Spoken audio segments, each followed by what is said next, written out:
Hello sleepers. My name is Moonlit. I'm so glad you're here with me tonight. Take a moment to get comfortable. Find a spot that feels soft, warm and safe. Pull your blanket around you. Let your body sink in, and let everything else fade away. Now, breathe in slowly and gently let it go. One more time. Breathe in and out, just like calm waves rolling on a quiet shore. As you settle in, let your shoulders drop. Let your hands rest. Let the weight of the day drift away. This moment is yours. You're safe. You're calm. And you can simply rest.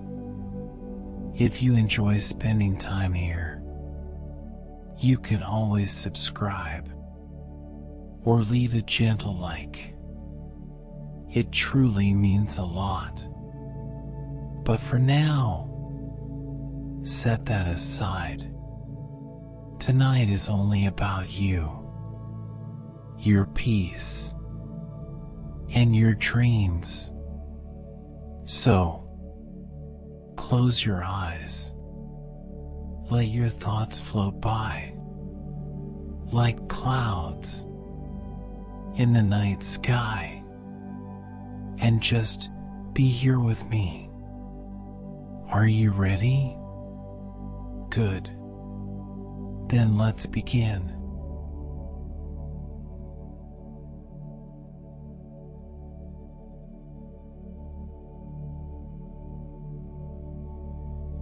The Man Who Couldn't Sleep.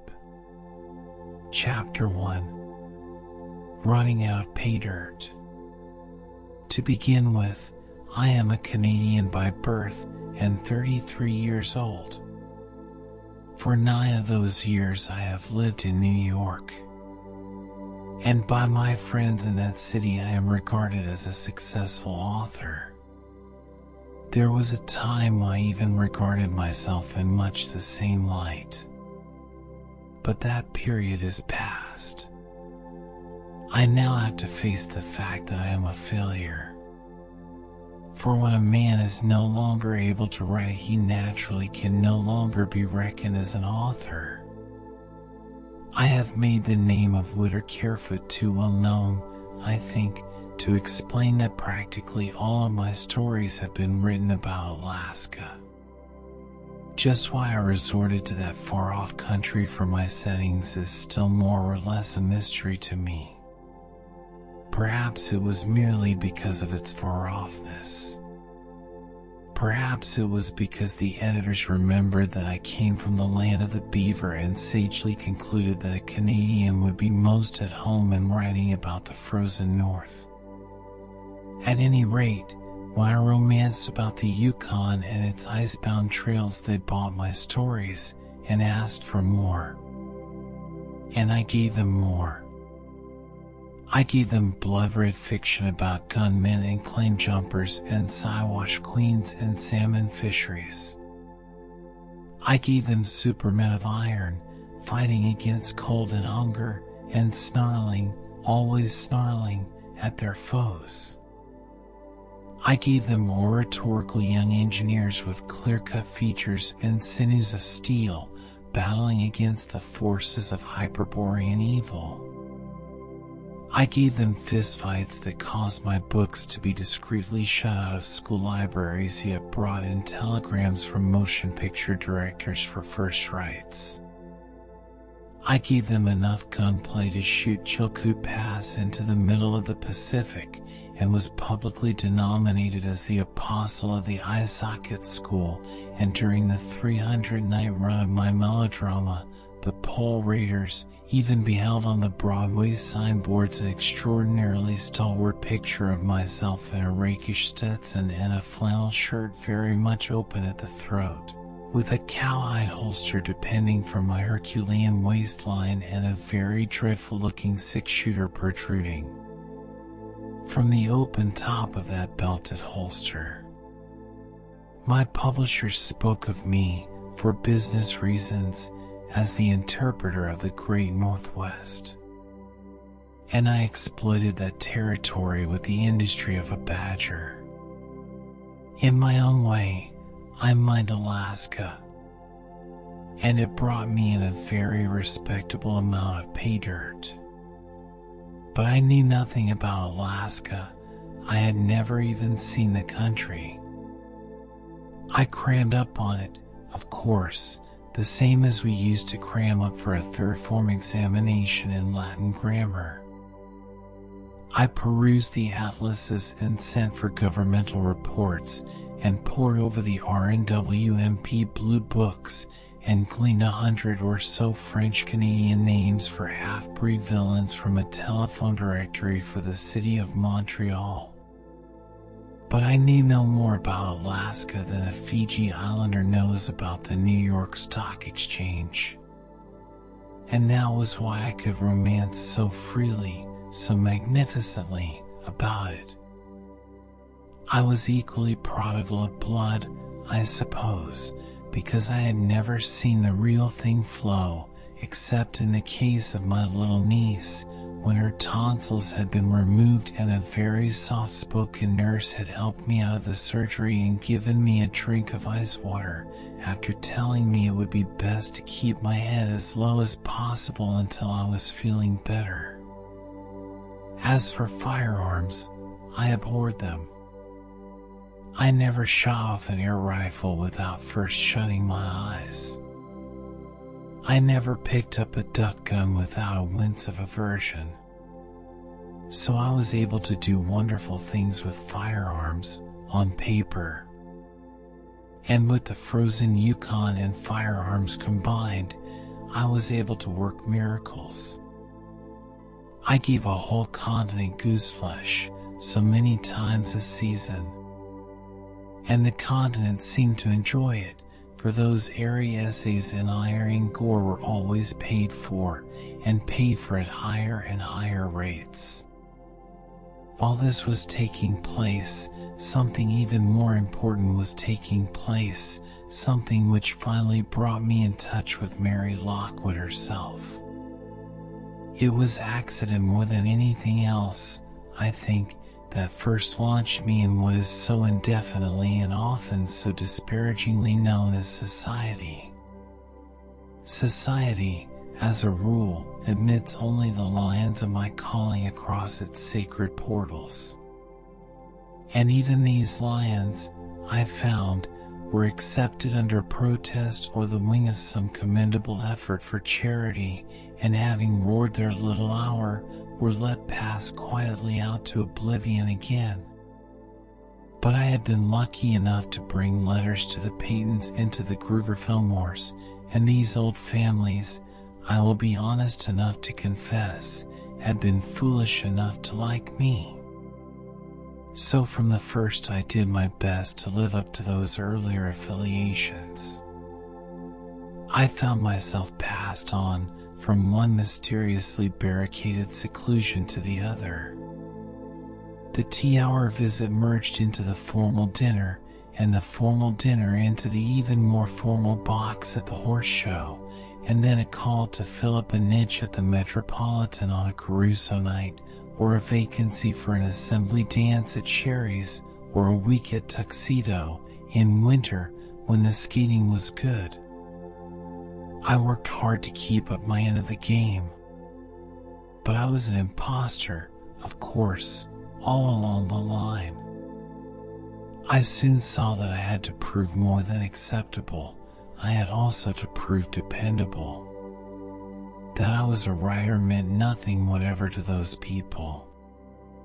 They had scant patience with the long-haired genius type. That went down only with musicians. So I soon learned to keep my bangs clipped, my trousers creased, and my necktie inside my coat lapels. I also learned to use my wits, and how to keep my talk up to dowager or down to debutante, and how to be passively amusing even before the champagne course had arrived. I made it a point to remember engagements and anniversaries, and more than once sent flowers and millards, which I went hungry to pay for. Even my pourbours to butlers and footmen and maids stood a matter, in those earlier days, for much secret and sedulous consideration. But, as I have said, I tried to keep up my end. I liked those large and orderly houses. I liked the quiet-mannered people who lived in them. I liked looking at life with their hilltop unconcern for trivialities. I grew rather contemptuous of my humbler fellow workers who haunted the neighborhood theaters and the red inquiries of Greenwich Village and orated socialism and blank verse poems to garret audiences and wore window curtain cravats and celluloid blinkers with big round lenses and went in joyous and caramel-eating groups to the rush seats at Rigoletto. I was accepted, as I have already tried to explain, as an impecunious but dependable young bachelor. And I suppose I could have kept on at that role, year after year, until I developed into a foppish and somewhat threadbare old beau.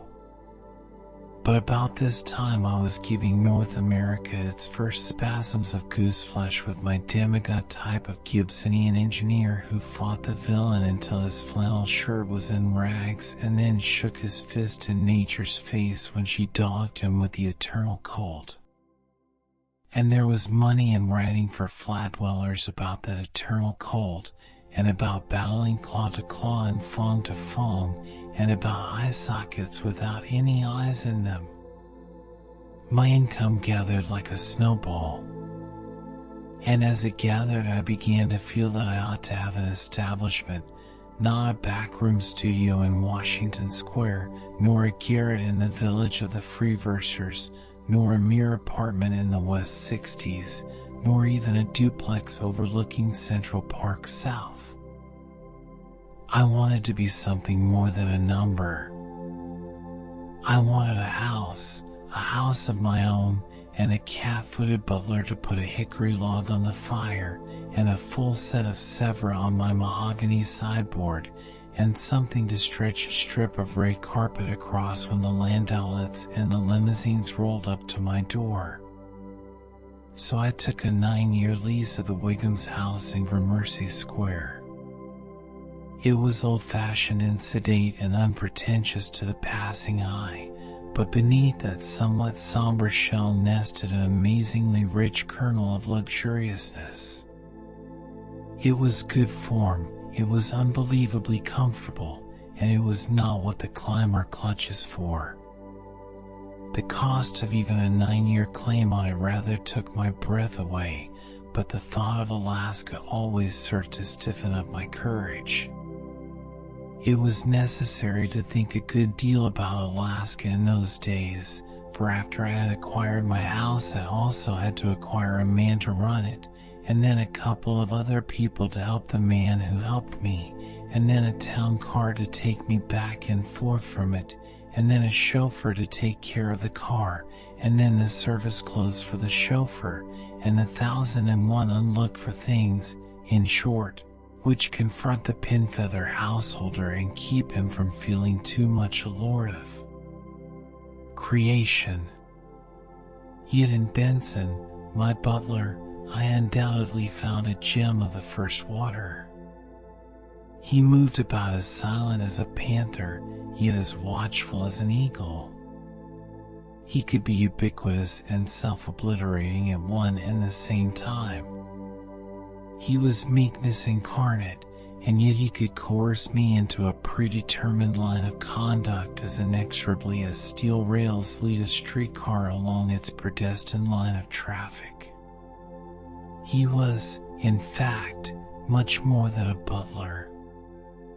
He was a valet and a chef de cuisine and a Lord High Chamberlain and a purchasing agent and a bodyguard and a benignant old godfather all in one. The man babied me. I could see that all along. But I was already an overworked and slightly neurasthenic specimen even in those days, and I was glad enough to have that masked and silent efficiency always at my elbow. There were times, too, when his activities merged into those of a trained nurse, for when I smoked too much he hid away my cigars, and when I worked too hard he impersonally remembered what morning horseback riding in the park had done for a former master of his. And when I drifted into the use of chloral hydrate to make me sleep, that dangerous little bottle had the habit of disappearing, mysteriously and inexplicably disappearing from its allotted place in my bathroom cabinet. There was just one thing in which Benson disappointed me. That was in his stubborn and unreasonable aversion to Latrell, my French chauffeur. For Latrell was as efficient, in his way, as Benson himself. He understood his car, he understood the traffic rules, and he understood what I wanted of him. Latrell was, after a manner of speaking, a find of my own. Dining one night at the Paytons, I had met the commissioner of police, who had given me a card to stroll through headquarters and inspect the machinery of the law. I had happened on Latrell as he was being measured and mugged in the identification bureau, with those odd-looking Bertillon forceps taking his cranial measurements. The intelligence of the man interested me. The inalienable look of respectability in his face convinced me, as a student of human nature, that he was not meant for any such fate or any such environment. And when I looked into his case, I found that instinct had not been amiss. The unfortunate fellow had been framed for a car theft of which he was entirely innocent. He explained all this to me, in fact, with tears in his eyes. And circumstances, when I looked into them, bore out his statements. So I visited the commissioner and was passed on to the probation officers, from whom I carried off to the assistant district attorney, who in turn delegated me to another official, who was cynical enough to suggest that the prisoner might possibly be released if I was willing to go to the extent of bonding him. This I very promptly did, for I was now determined to see poor Latrell once more a free man. Latrell showed his appreciation of my efforts by saving me $700 when I bought my town car, though candor compels me to admit that I later discovered it to be a used car rehabilitated and not a product fresh from the factory, as I had anticipated.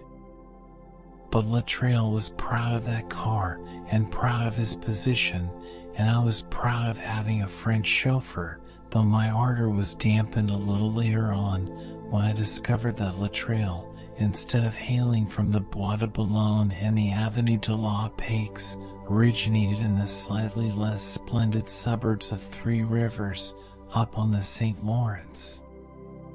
But my interest in Latrell about this time became quite subsidiary, for something much more important than cars happened to me. I fell in love. I fell in love with Mary Lockwood, head over heels in love with a girl who could have thrown a town car into the Hudson every other week and never have missed it. She was beautiful, she was wonderful, but she was dishearteningly wealthy. With all those odious riches of hers, however, she was a terribly honest and above-board girl, a healthy-bodied, clear-eyed, practical-minded, normal-living New York girl who in her 22 active years of existence had seen enough of the world to know what was veneer and what was solid, and had seen enough of men to demand mental camaraderie and not squat talk from them. I first saw her at the Volpe sale in the American art galleries, where we chanced to bid against each other for an old Italian table cover, a 16th century blue velvet embroidered with gold galloon. Mary bid me down, of course. I lost my table cover, and with it I lost my heart.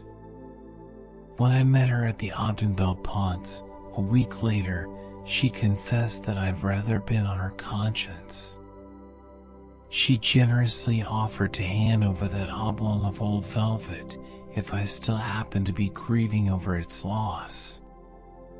But I told her that all I asked for was a chance to see it occasionally. And occasionally I went to see it.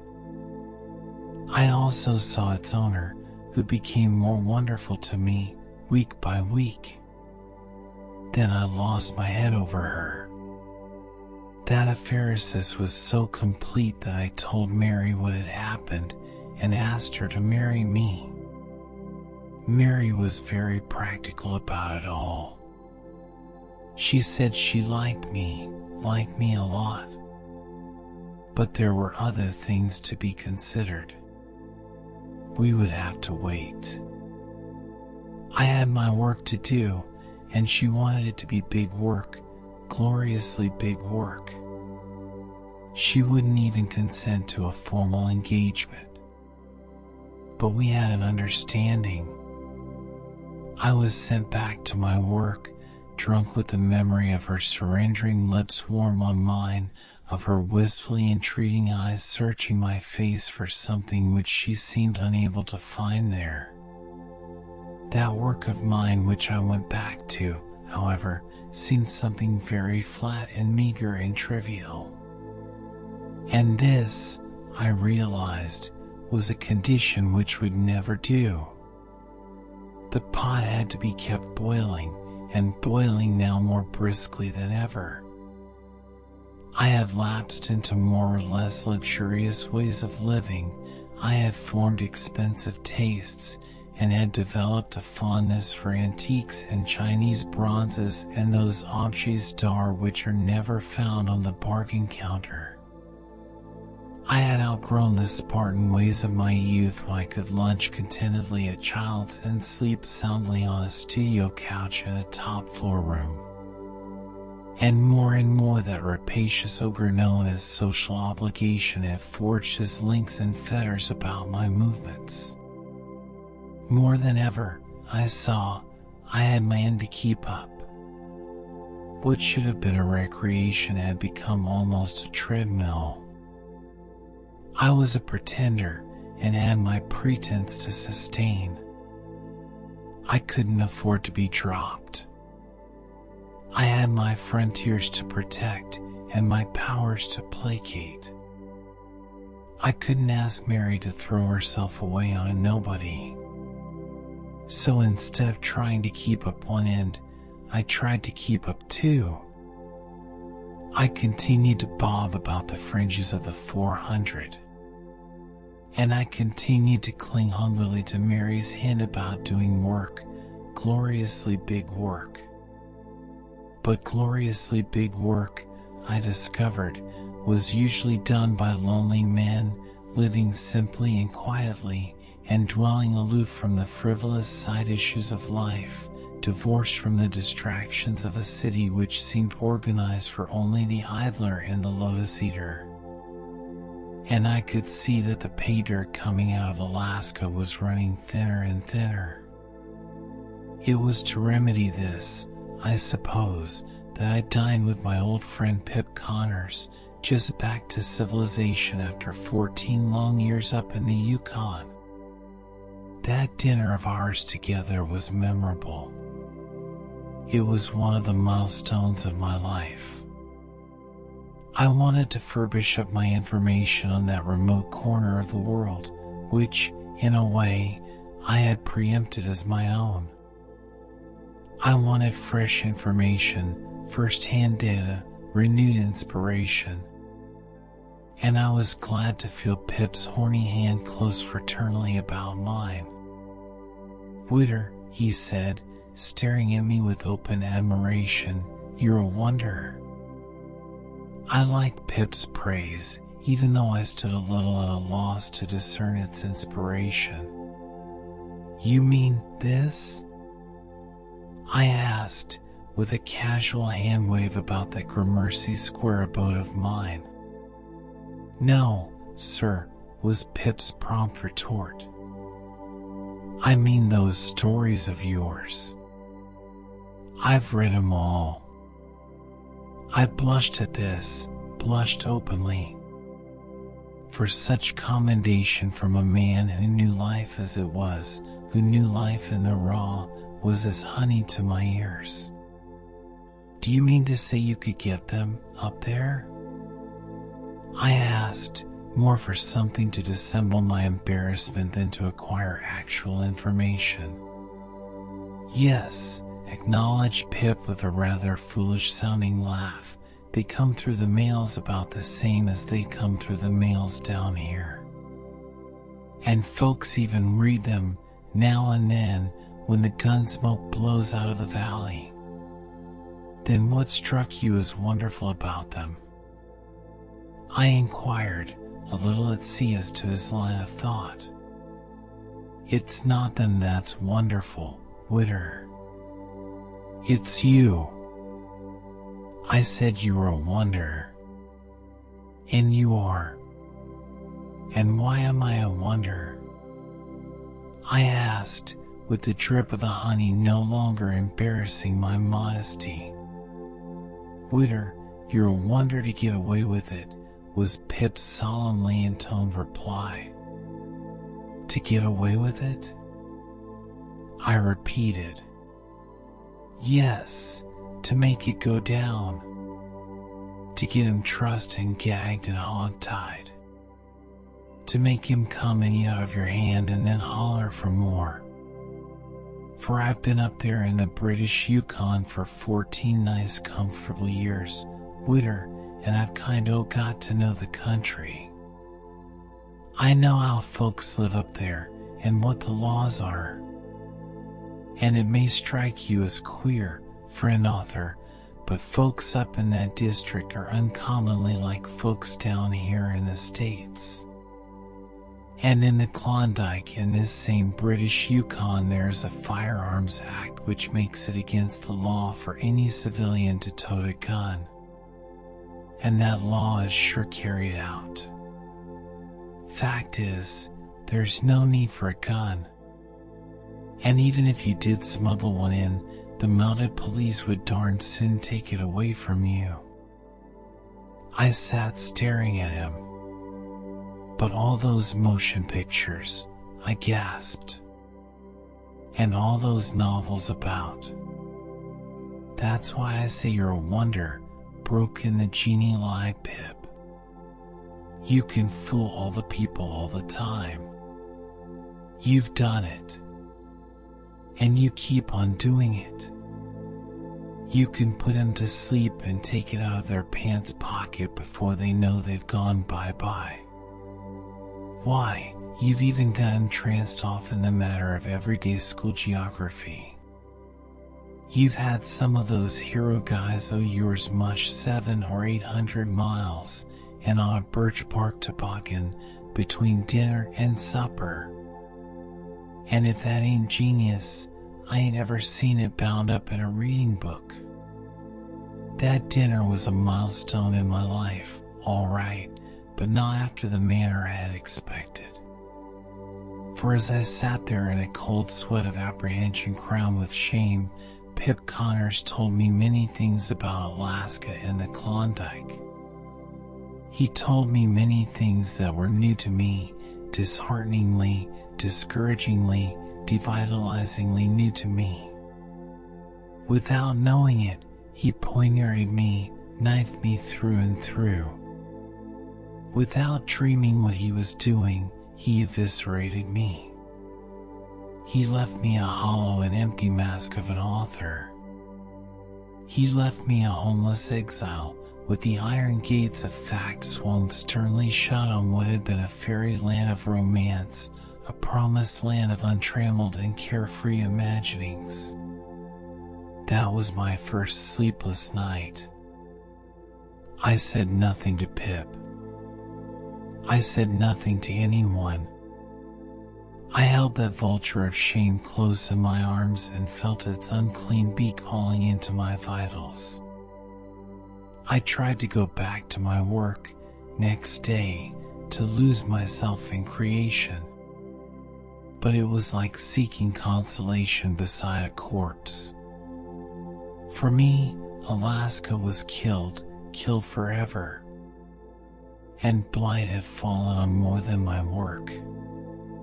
It had crept over my very world, the world which only the labor of my pen could keep orderly and organized. The city in which I had seemed to sit a conqueror suddenly lay about me a flat and monotonous tableland of ennui, as empty and stale as a circus lot after the last canvas wagon has rumbled away. I have no intention of making this recount of the confessions of a neurasthenic. Nothing is further from my aims than the indie ting of a second city a dreadful night. But I began to worry. And later I began to magnify my troubles. I even stuck to New York that summer for the simple reason that I couldn't afford to go away. And it was an unspeakably hot summer. I did my best to work, sitting for hours at a time staring at a blank sheet of paper set out like Tanglefoot to catch a passing idea. But not an idea alighted on that square of spotless white. When I tried new fields, knowing Alaska was dead, the editors solemnly shook their heads and announced that this new offering of mine didn't seem to have the snap and go of my older manner. Then panic overtook me, and after yet another white night I went straight to Sanson, the nerve specialist, and told him I was going crazy. He laughed at me. Then he offhandedly tapped me over and tried my reflexes and took my blood pressure and even more diffidently asked me a question or two. He ended up by announcing that I was as sound as a dollar, whatever that may have meant, and suggested as an afterthought that I drop tobacco and go in more for golf. That buoyed me up for a week or two. But Mary, when she came into town radiant and cool for 3 days shopping, seemed to detect in me a change which first surprised and then troubled her. I was bitterly conscious of being a disappointment to somebody who expected great things of me. And to escape that double-edged sort of mortification, I once again tried to bury myself in my work. But I just as well might have tried to bury myself in a butter dish, for there was no effort and no activity there to envelope me.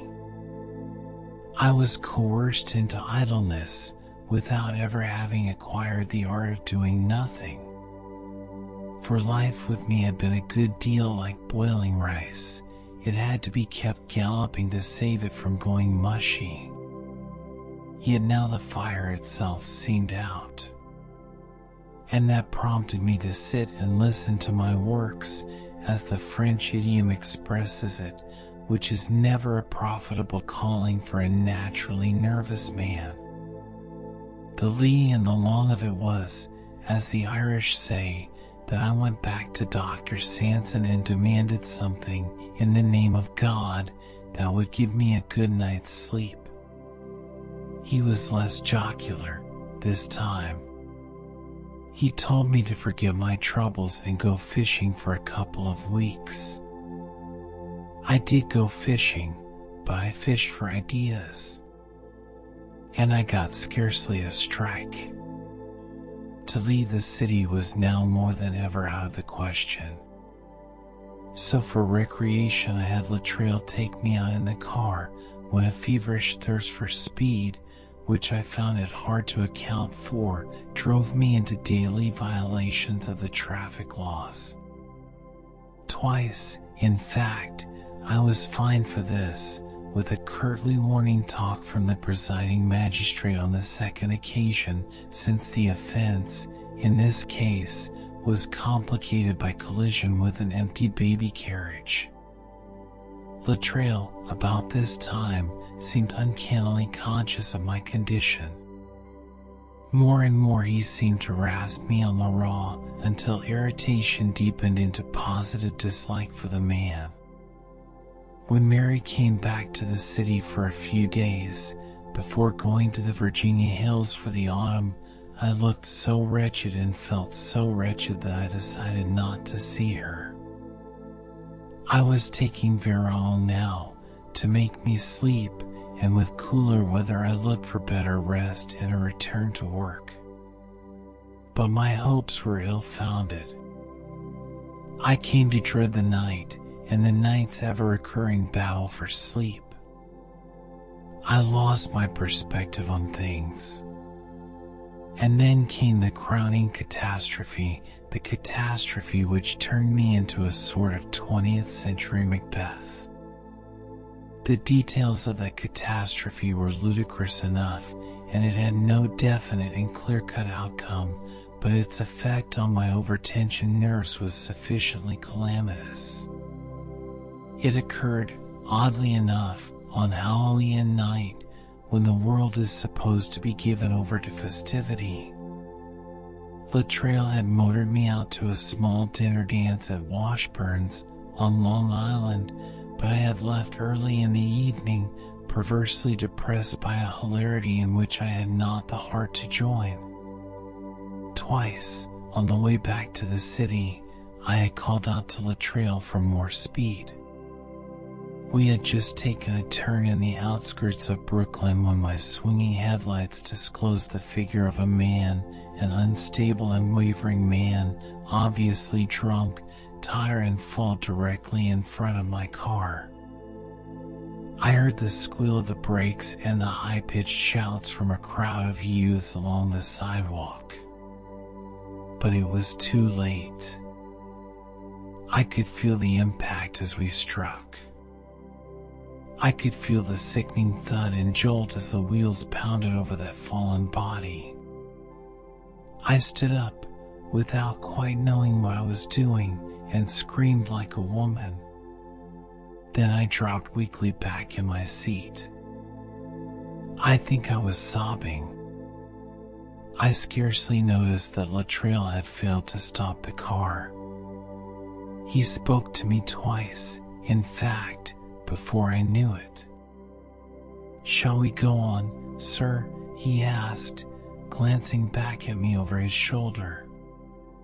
"Go on," I shouted, knowing well enough by this time what I said, surrendering merely to that blind and cowardly panic for self-preservation which marks man at his lowest.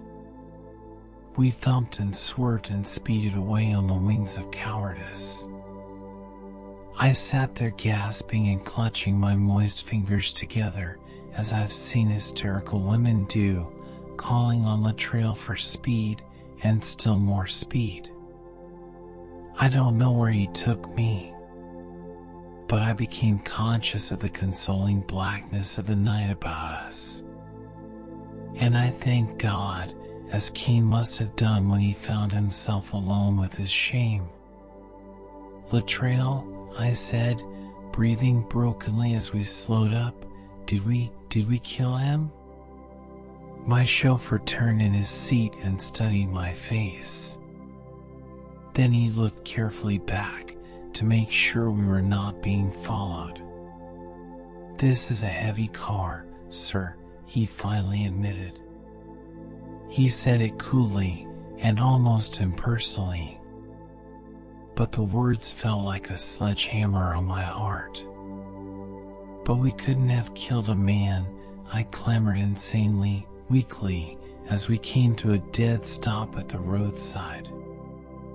4,200 pounds, and he got both wheels, calmly protested my enemy, for for I felt now that he was in some way my enemy. What in heaven's name are you going to do? I gasped, for I noticed that he was getting down from his seat. Hadn't I better get the blood off the running gear before we turn back into town? Blood? I quavered as I clutched at the rope rail in front of me. And that one word brought the horror of the thing home to me in all its ghastliness. I could see axles and running board and brake bar dripping with red, festooned with shreds of flesh, maculated with blackening gore. And I covered my face with my hands and groaned aloud in my misery of soul. But Latrell did not wait for me. He lifted the seat cushion, took rubbing cloths from the toolbox, and crawled out of sight beneath the car. I could feel the occasional tremors that went through the framework as he busied himself at that grisly task. I could hear his grunt of satisfaction when he had finished. And I watched him with stricken eyes as he stepped through the vague darkness and tossed his telltale cloths far over the roadside fence. "It's all right," he companionably announced as he stepped back into the car. But there was a new note in the man's demeanor, a note which even through that black fog of terror reached me and awakened my resentment. We were partners in crime.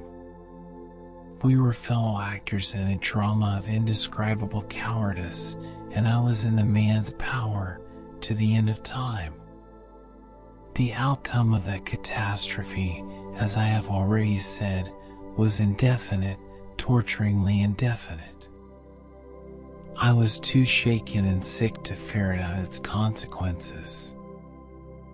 I left that to Latrell, who seemed to understand well enough what I expected of him. That first night wore by, and nothing came of it all. The morning dragged away, and my fellow criminals seemingly encountered nothing worthy of rehearsal to me. Then still another night came and went.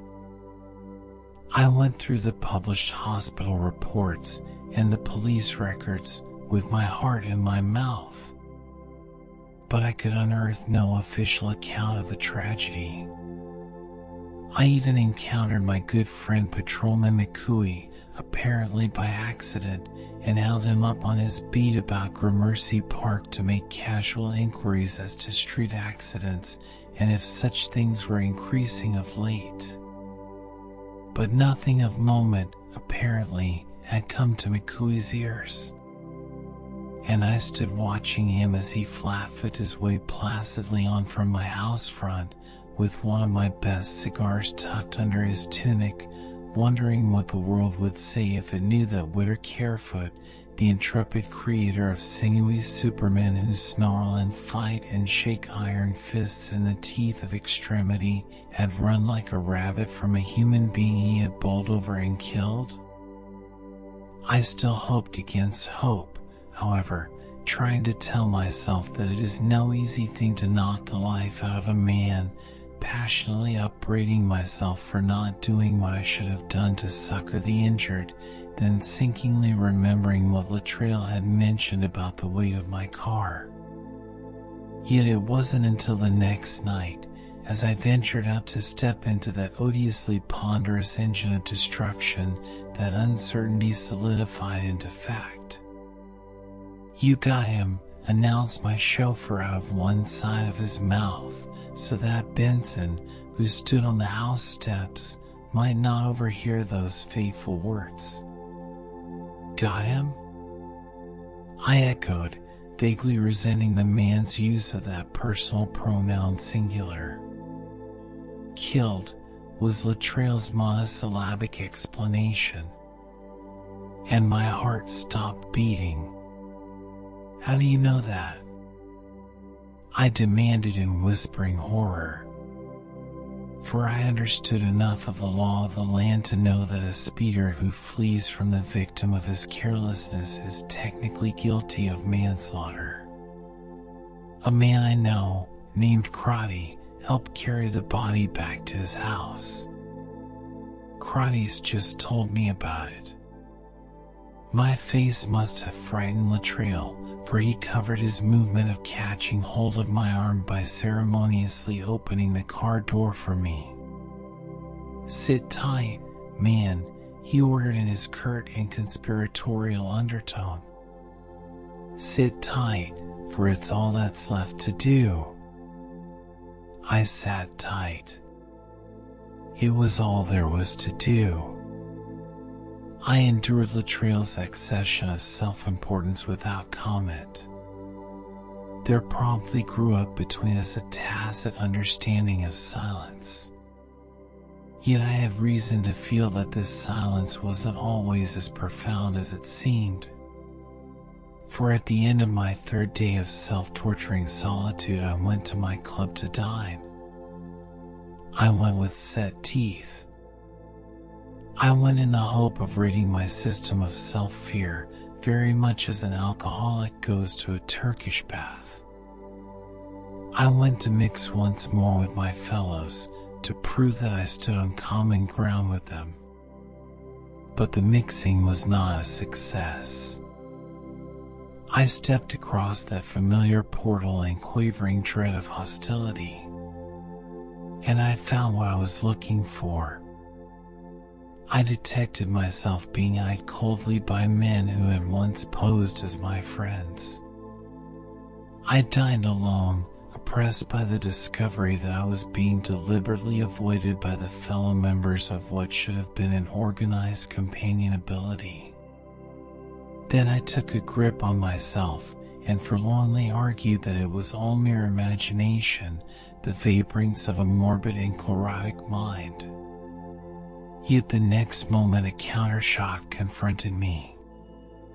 For as I stared desolately out of that club window, I caught sight of Latrell himself.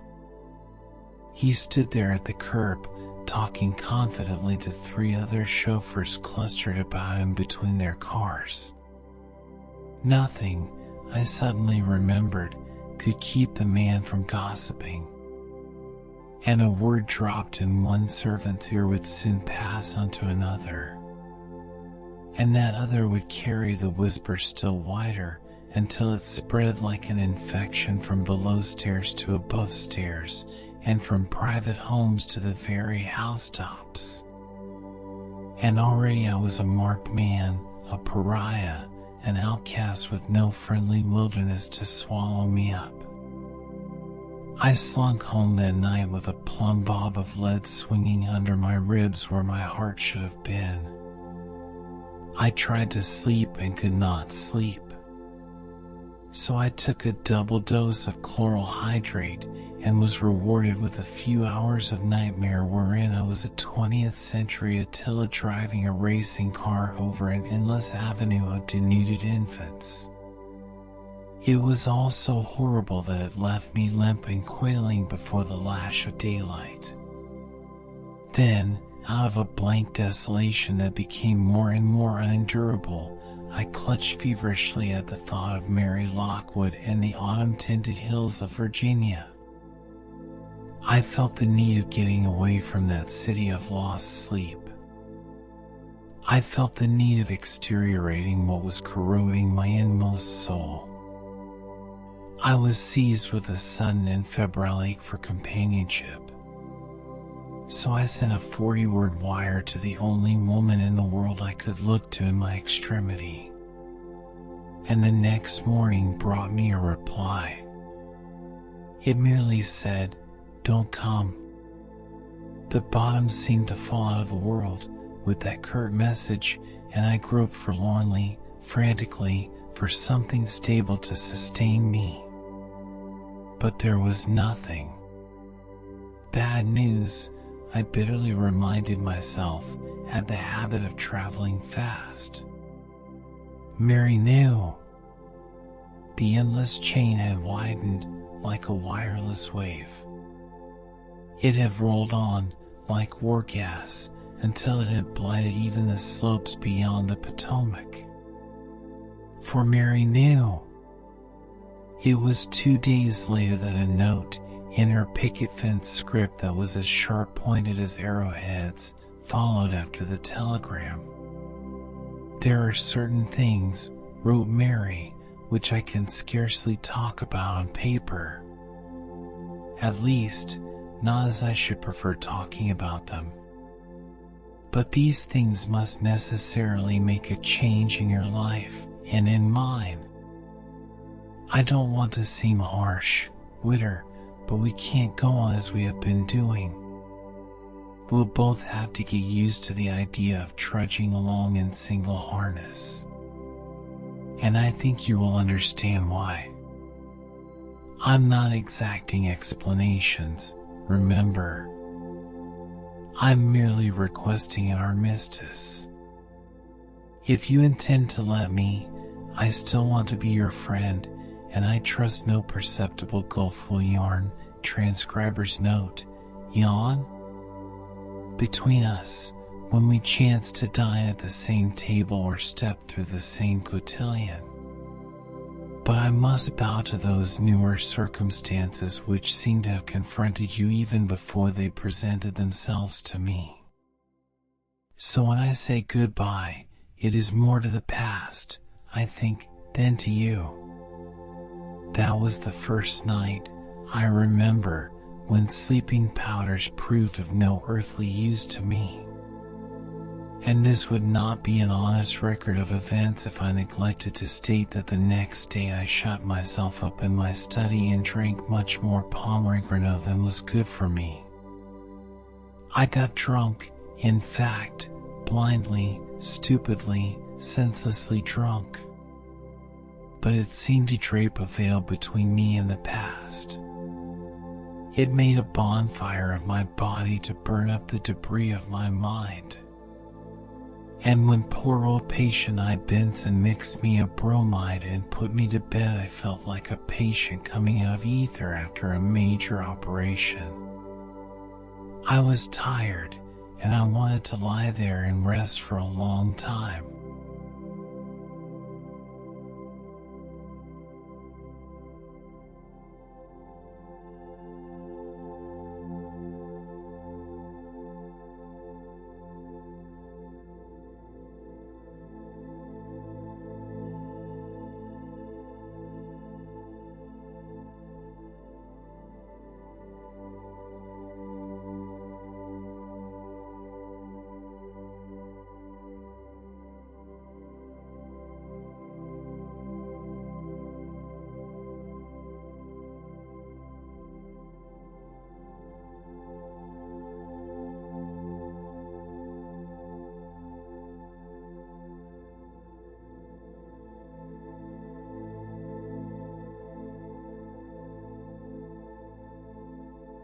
Chapter 2. The OX Blood Vase. It was a week later, and well after 2, in the dullest ebb of Earth's deadest hour, when Benson lifted the portiere and stepped into my room. I put down the book at which my brain had been scratching like a dog scratching at a closed door. It was a volume of Gautier's Nouvelles. I had just reached that mildly assuaging point in a nude to Cleopatra where the mysterious arrow, whistling through the palace window of a queen bored almost to extinction, buries itself quivering in the cedar wainscoting above her couch. But the incident, this time, seemed to have lost its appeal.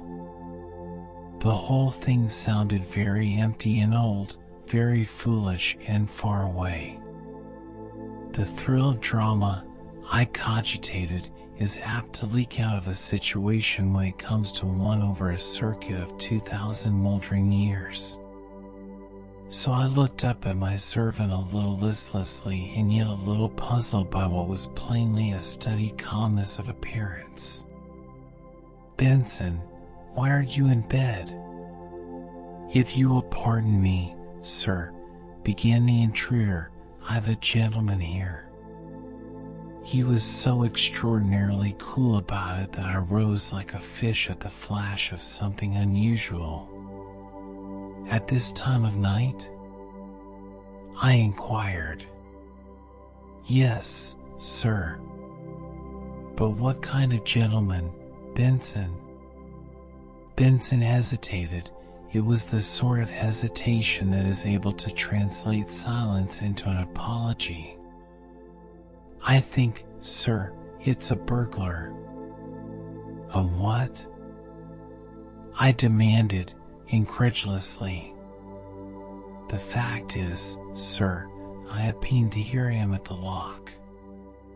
When he forced the door, sir, not being able to work the lock, I was waiting for him. The dropped aspirate was an unfailing sign of mental disturbance in Benson. I closed my book and tossed it aside. It was only drama of the second dimension, as old and musty as a mummy. And here, apparently, was adventure of the first water, something of my own world and time.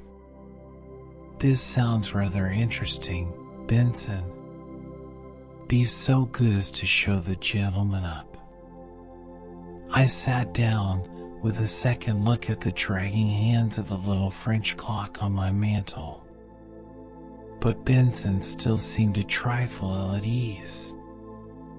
I took the liberty of tying him up a bit, sir, explained that astute old dissembler, being compelled, as it were, to use a bit of force.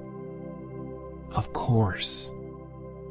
Then untie him as much as necessary, and fetch him here. And you might bring up a bottle of Lafitte and a bite to eat. For two, if you please. Yes, sir, he answered.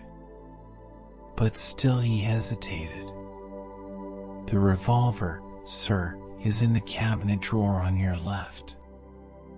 There were times when old Benson could almost make me laugh, times when the transparencies of his obliquities converted them into something almost respectable. We won't need the revolver, Benson. Why most need, I fancy, is amusement, distraction, excitement, anything to get me through this endless hell of a night. I could feel my voice rise on the closing words, like the uprear of a terrified racehorse. It was not a good sign. I got up and paced the rug, like a castaway pacing some barren and empty island. But here, I told myself, was a timely footprint. I waited, as breathless as a Crusoe waiting his Friday. I waited so long that I was beginning to dread some mishap. Then the portiere parted for the second time, and Benson led the burglar into the room. I experienced, as I looked at him, a distinct sense of disappointment. He was not at all what I expected. He wore no black mask, and was neither burly nor ferocious. The thing that first impressed me was his slenderness, an almost feline sort of slenderness. The fact I next remarked was that he was very badly frightened, so frightened, in fact, that his face was the tint of a rather soiled white glove. It could never have been a ruddy face. But its present startling pallor, I assumed, must have been largely due to Benson's treatment, although I was still puzzled by the look of abject terror which gave the captive's eyes their animal-like glitter. He stood before me for all the world as though a hospital intern had been practicing abstruse bandaging feats on his body, so neatly and yet so firmly had the redoubtable Benson hobbled him and swathed his arms in a half-dozen of my best Irish linen table napkins. Over these, again, had been wound and buckled a trunk strap. Benson had not skimped his job. His burglar was wrapped as securely as a butcher wraps a boned rib roast. My hope for any diverting talk along the more picturesque avenues of life was depressingly short-lived. the man remained both sullen and silent. His sulky speechlessness was plainly that of a low order of mind menaced by vague uncertainties and mystified by new surroundings. Blood still dripped slowly down the back of his soiled collar, where Benson's neat whelp had abraded the scalp. Yet his eyes, all the time, were alert enough. They seemed to take on wisdom that was uncanny, the inarticulate wisdom of a reptile, bewildering me, for all their terror, with some inner sense of vicious security. To fire questions at him was as futile as throwing pebbles at an alligator. He had determined, apparently, not to open his lips, though his glance, all this time, was never an idle or empty one. I gave up, with a touch of anger. "Frisk him," I told the waiting Benson. As that underworld phrase was new to those respectable Anglian ears, I had to translate it. "See if he's carrying a gun. Search his pockets, every one of them." This Benson did, with an effective mingling of muffled caution and open repugnance. He felt from pocket to pocket, as gingerly as small boys feel into ferret holes, and with one eye always on the colorless and sphinx-like face beside him. The result of that search was quite encouraging. From one pocket came an ugly, short-barreled Colt. From another came 2 skeleton keys and a few inches of copper wire bent into a coil. From still another came a small electric flashlight. Under a burglar's coat, with one end resting in his left-hand waistcoat pocket, was a 20-inch steel jimmy. It was a very attractive tool, not unlike a long and extremely slender stove lifter with a tip-tilted end. I found it suggestive of tremendous leverage power, tempting one to test its strength. It proved as inviting to the hand as a golfer's well-balanced driver. From the right-hand waistcoat pocket, Benson produced a lady's gold watch, 2 finger rings, a gold barrette, and a foot or 2 of old-fashioned locket chain of solid gold. There was nothing to show who the owner of this jewelry might be. "I suppose you just bought this at Tiffany's?" I inquired. But the needle of antiphrasis had no effect on his indurated hide. His passivity was beginning to get on my nerves. He might have been a wax figure in the Eden Museum, were it not for those reptiliously alert and ever-exasperating eyes. I stood up and confronted him. "I want to know where this stuff came from." The white-faced burglar still looked at me out of those sullen and rebellious blinkers of his. But not a word passed his lips. "Then we'll investigate a little farther," I said, eyeing his somewhat protuberant breastbone. "Go on with the search, Benson, and get everything." For it was plain that our visitor, before honoring us that night, had called at other homes. I watched Benson with increased interest as his fastidiously exploring hand went down inside the burglar's open waistcoat. I saw him feel there, and as he did so I caught a change of expression on our prisoner's face. He looked worried and harassed by this time. He seemed to have lost his tranquil and snake-like assurance. His small, lean head with the pathetically eager eyes took on a wrath-like look. I knew then the end toward which my mind had been groping. The man was not snake-like. He was rat-like.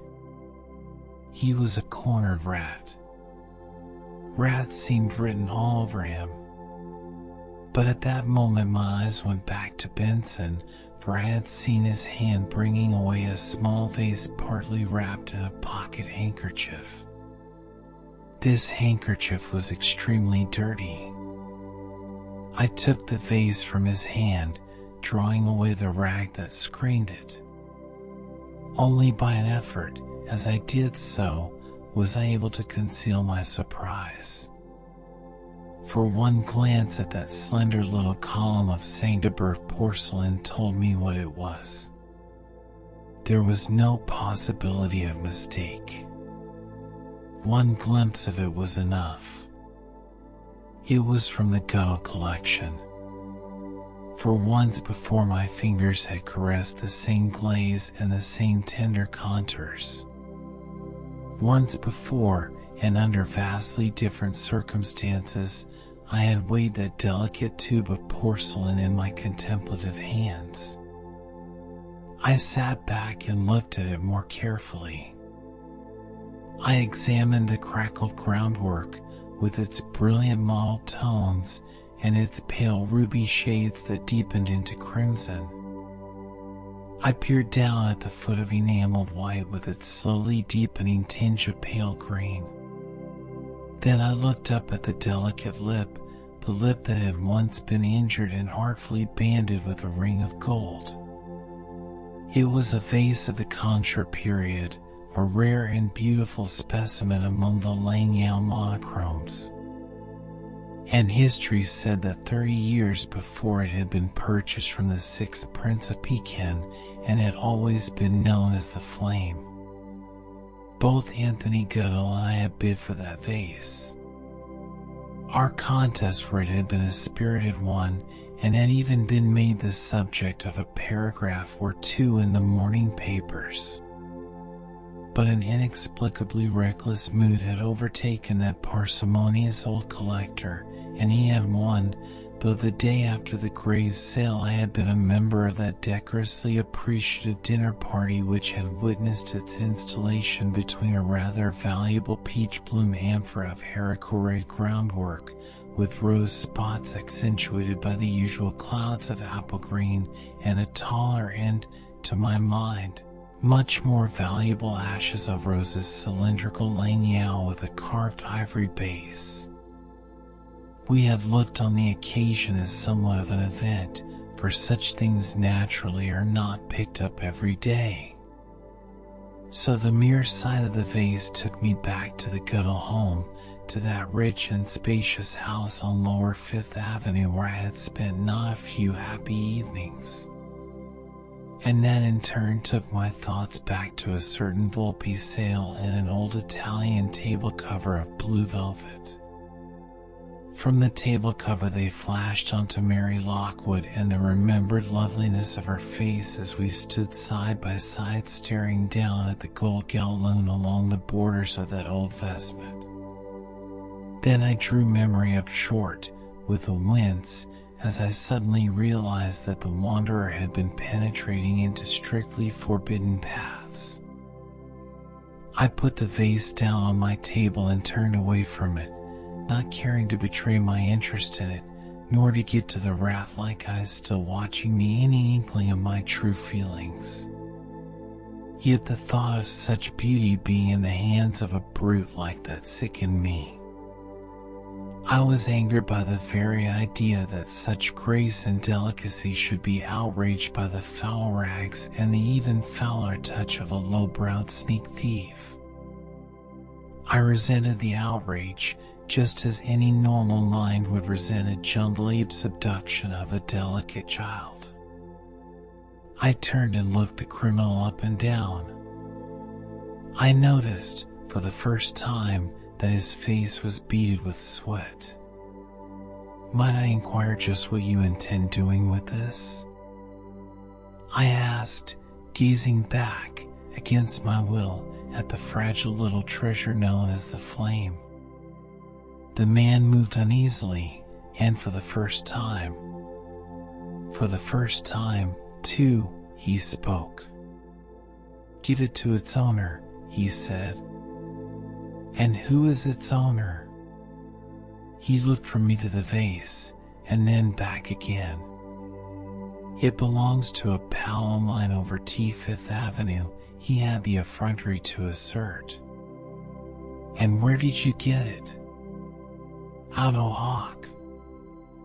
I couldn't restrain a touch of impatience as my glance fell on the all too eloquent implements of burglary. And you expect me to swallow that? I demanded. I don't give a damn what you swallow. I know the truth while I'm saying it. And you're telling me the truth? I found it hard to keep my anger within bounds. Sure, was his curt answer. That's a cowardly lie. I cried out again. You're a coward and a liar, like all your sneaking kind that skulk about dark corners and crawl under beds and arm yourself to the teeth and stand ready to murder innocent women to strike them down in the dark rather than be found out.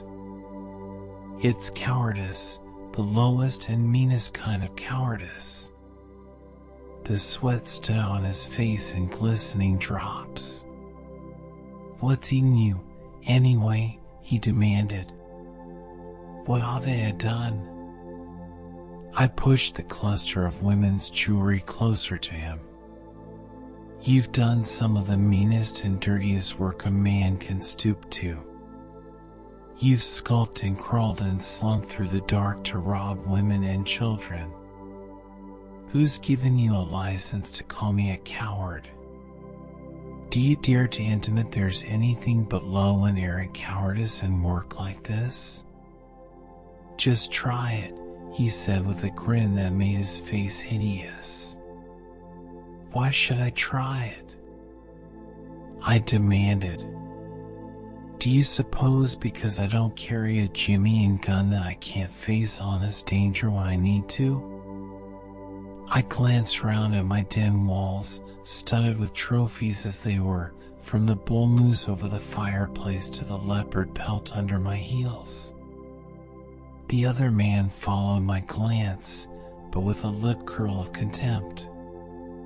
He had jumped to the conclusion, of course, that those relics of encounter in the open stood as a sort of abject lesson of bravery which belonged to me in person.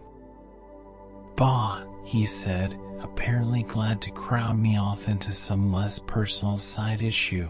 That's all play acting.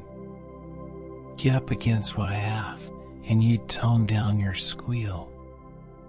Then you'd walk into the real thing.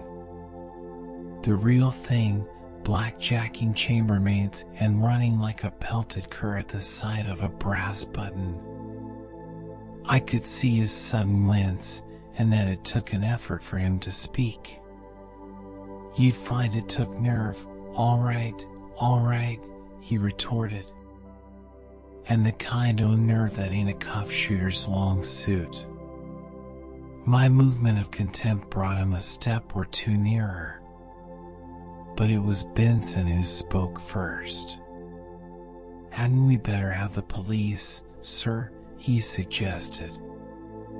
The burglar, with his eyes on my face, stepped still closer, as though to shoulder any such suggestion as Benson's out of the issue. You just go out in the middle of the night, he went on, with derisive volubility. Go out at night and look at a house. Stand off and look at it good and plenty. Then ask yourself who's inside, and what's doing behind them brick walls, and who's awake, and where shots going to come from, and what chances of a getaway you'll have, and the size of the bit you'll get if you're pinched. Just stand there and tell yourself you've got to get inside that house, and make your haul and get away with the goods, that you've got to do it or go with empty guts. Try it, and see if it takes nerve. I must have touched his professional pride. I had trifled with that ethical totem pole that is known as honor among thieves.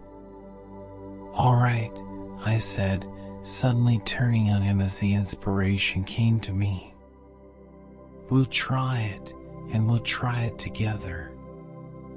For I'm going to make you take this stuff back, and take it back tonight.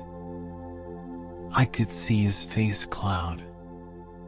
Then a sudden change came over it. His wrath-like eyes actually began to twinkle. I think we ought to have the police, sir, reiterated Benson, remembering, doubtless, his encounter below stairs. He's an uncommon tricky one, sir. I saw, on more sober second thought, that it would be giving my friend too much rope, too many chances for treachery. And he would not be over nice in his methods, I knew, now that I had him cornered.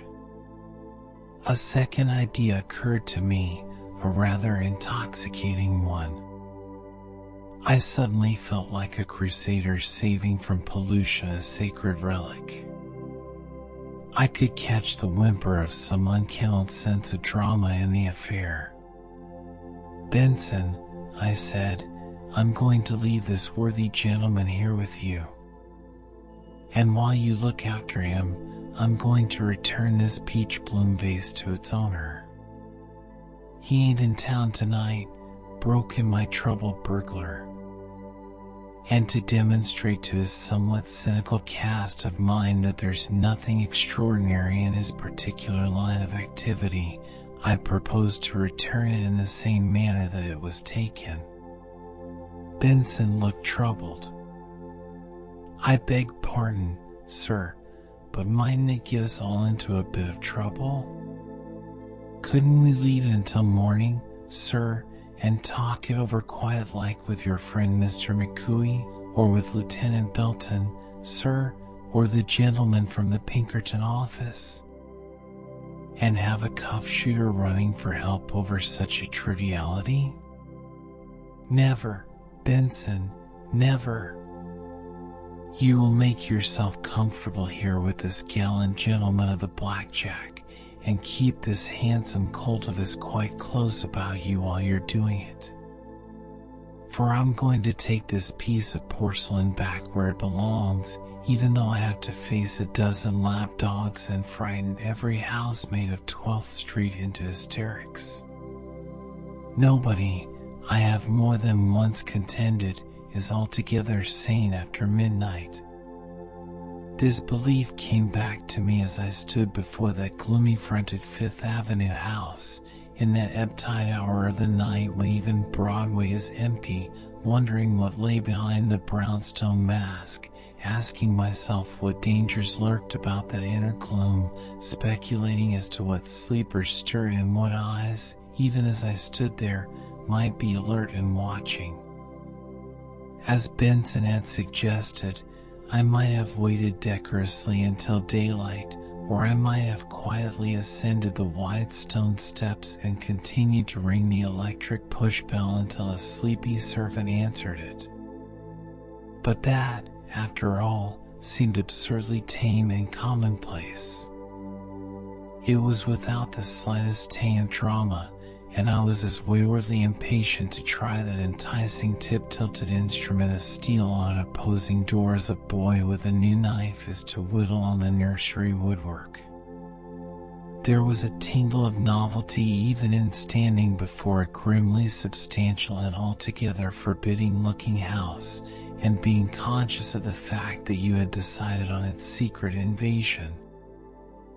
I could no longer deny that it took a certain crude form of nerve.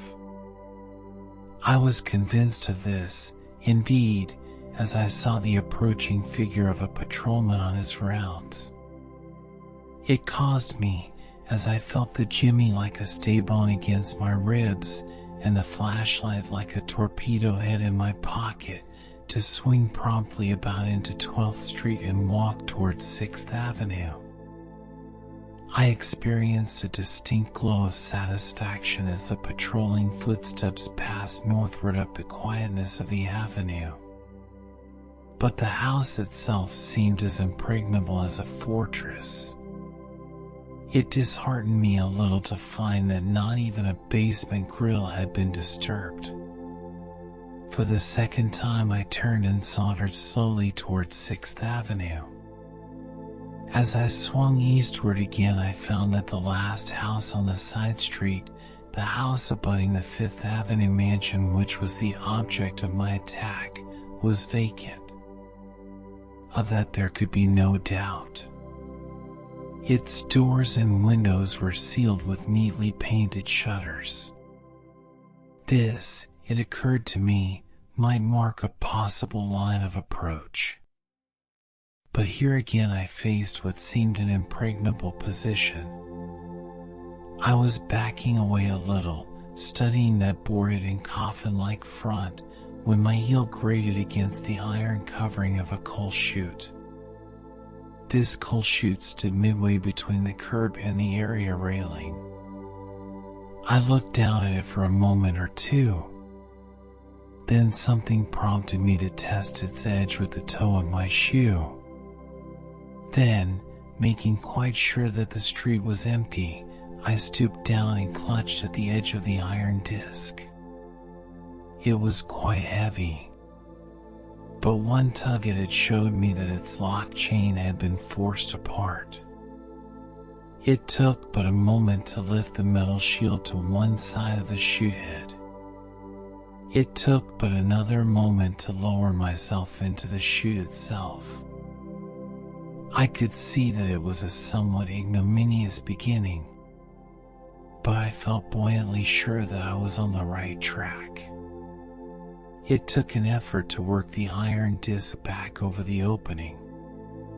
It also required many strange contortions of the body to worm my way down into that narrow and dirty tunnel. My rather peremptory advent into the coal bin resulted in a startling amount of noise enough to wake the soundest of sleepers.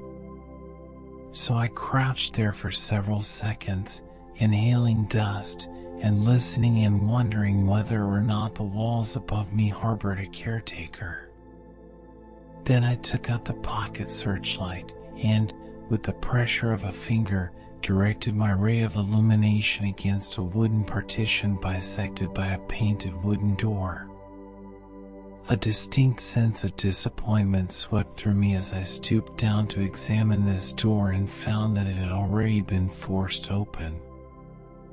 I knew, however, that I was following in the footsteps of my more experienced predecessor. Then came a storeroom, and then a laundry room, with another jimmy door at the head of the stairway leading to the first floor. Here I stood waiting and listening for some time. But still again nothing but darkness and silence and that musty aroma peculiar to unoccupied houses surrounded me. I felt more at home by this time and was more leisurely in my survey of the passage upward. I was, of course, confronted by nothing more disturbing than ghost-like furniture covered with ticking and crystal-hung chandeliers encased in cheesecloth. I began to admire my friend the burglar's astuteness in choosing so circuitous and yet so protected a path. There was almost genius in it. His advance, I felt sure, was toward the roof. As I had expected, I found the scuttle open. The lock, I could see, had been quite cleverly picked. And, so far, there had not been a mishap. Once out on the housetop, however, I foresaw that I would have to be more careful. As I clambered up to the higher coping tiles that marked the line of the next roof, I knew that I had actually broken into the enemy's lines. Yet the way still seemed clear enough. For, as I came to the roof scuttle of the second house, I found that it, too, remained unlocked. My predecessor had made things almost disappointingly easy for me. Yet, in another way, he had left things doubly dangerous. I had to bear the brunt of any misstep he may have made. I was being called to face the responsibility of both his intrusion and my own. So it was with infinite precaution that I lifted the scuttle and leaned over that little well of darkness, inhaling the warmer air that seeped up in my face. With it came an odor quite different to that of the house I had just left. There was something expository in it, something more vital and electric, eloquent of a place inhabited, of human beings and their lairs and trails, of movement and life and vaguely defined menaces. It was, I fancied, a good deal like that man smell which comes downwind to a stalked and wary elk. I stepped down on the iron ladder that led into the uncertain darkness, covering the trap after me. I began to feel, as I groped my way downward, that the whole thing was becoming more than a game. I was disturbed by the thought of how deep I had ventured into an uncertainty. I began to be oppressed by the thought of how complicated my path was proving. I felt intimidated by the undetermined intricacies that still awaited me. A new anxiety was taking possession of me, a sort of low fever of fear, an increasing impatience to replace my precious porcelain, end my mission, and make my escape to the open. It began to dawn on me, as I groped lower and lower down through the darkness, that a burglar's calling was not all beer and skittles. I began to feel a little ashamed of my heroics of an hour before. Then I drew up, suddenly, for a sound had crept to my ears. The tingle that ran through my body was not wholly one of fright. Yet, as I stood there in the darkness with one hand against the wall, I caught the rhythm of a slow and muffled snoring. There was something oddly reassuring in that reiterated vibration, even though it served to emphasize the dangers that surrounded me. It was not unlike the sound of a bell buoy floating up to a fog-wrapped liner's bridge. I was no longer a prey to any feeling of hesitancy. I was already too deep in the woods to think of turning back. My one passion now was to complete the circuit, to emerge on the other side. I began to wonder, as I felt for the stair banister and groped my cautious way down the treads, just how the burglar himself had effected that final exit from the house. And the sooner I got away from the sleeping quarters, I felt, the safer I would be. Every bedroom was a shoal of dangers, and not all of them, I very well knew, would be equipped with the same generous whistling buoy as that I had just left behind me. There was, too, something satisfying in the knowledge that I was at least getting nearer and nearer the ground floor. This was due, not so much to the fact that I was approaching a part of the house with which I was more or less familiar, but more to the fact that my descent marked an approach to some possible pathway of escape. For that idea was now uppermost in my mind, and no aviator with a bulky motor ever ached to get back to Earth more eagerly than I. The utter darkness and silence of the lower halls were beginning to get on my nerves. I was glad to feel the newel post, which assured me that I had reached the last step in my descent.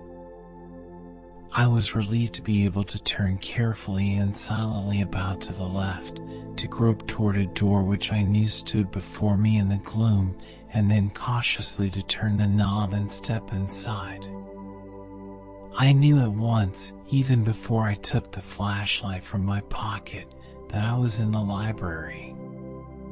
And the room that opened off this, I remembered, half cabinet-lined study and half informal exhibition room, was the chamber wherein Anthony Goodall treasured his curios. It would take but a minute or two, I knew, to replace his priceless little porcelain. And another minute or two, I felt, ought to see me safely out and on my way home. I stood with my back to the door, determined that no untimely blunder should mar the end of my adventure. My first precaution was to thrust out my flashlight and make sure of my path. I let the incandescent ray finger interrogatively about the massively furnished room, resting for a moment on marble and metal and glass-fronted bookshelf. I remembered, with almost a smile of satisfaction, the little clitty above the fireplace and the hebe in bronze that stood beside the heavy reading lamp.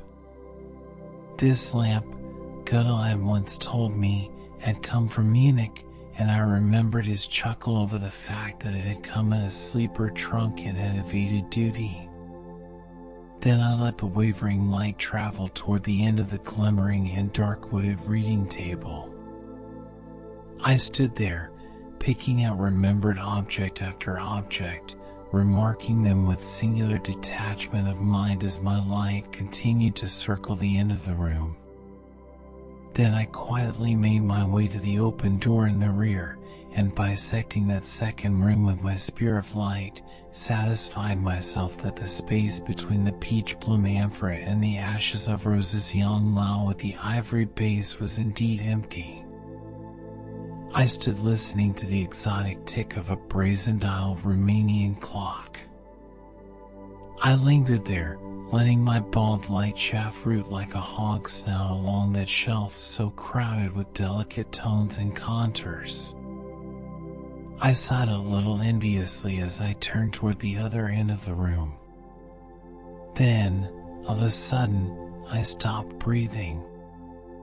Automatically, I let my thumb lift from the current spring of my storage lamp and the light at once went out. I stood there with every nerve of my body on edge.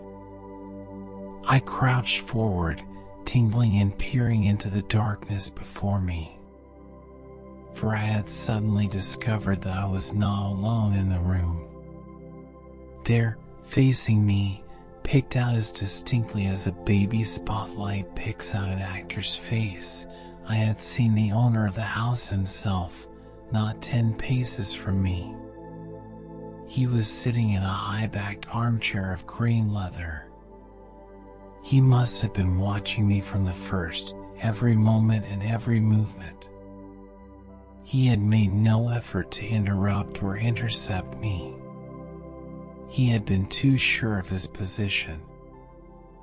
I waited for what seemed an interminable length of time, but not a sound, beyond the querulous tick of the clock, came to my ears. Not even a movement took place in the darkness. The undefined menace of this silence was too much for me. The whole thing grew into something strangely like a nightmare. I moved away, involuntarily, wondering what I should say, and after what fashion I should begin my foolish explanation. I crouched low and backed off obliquely, as though some value lay in the intervention of space, and as though something venomous were confronting me. I fell slowly back, pawing frenziedly about me for some sustaining tangibility to which to cling. As I did so, my body came in contact with some article of furniture, just what I could not tell. But I shied away from it in a panic, as a colt shies at a fallen newspaper. My sudden movement threw over a second piece of furniture. It must have been some sort of collapsible screen, for it fell to the floor with an echoing crash. I waited, holding my breath, with horripilations of fear leveling every limb of my body, knowing only too well that this must indeed mark the end. But there was no movement, no word spoken, no slightest sound. I stared through the darkness, still half expectant. I tried to tell myself that it may have been mere hallucination, that expectant attention had projected into my line of vision a purely imaginary figure. I still waited, with my heart pounding. Then the tension became more than I could endure. I actually crept forward a step or two, still peering blindly through the darkness, still listening and waiting. Then I caught my breath with sudden new suspicion, with a quick fear that crashed, bullet-like, through the film of consciousness. It was followed by a sickening sense of shock, amounting almost to physical nausea. I once more raised the flashlight. This time my hand shook perceptibly as I turned the electric ray directly in front of me. I let the minute circle of illumination arrow through the darkness, direct to the white face that seemed to be awaiting it. Then I let it come to a rest. I remember falling back a step or two. I may have called out, but of that I am not sure. Yet of one thing I was only too certain. There before me sat Anthony Goville. He was quite dead. My first feeling was not altogether one of terror. It was accompanied by a surge of indignation at the injustice, at the brutality of it all. I was able to make note of the quilted dressing gown that covered the relaxed body.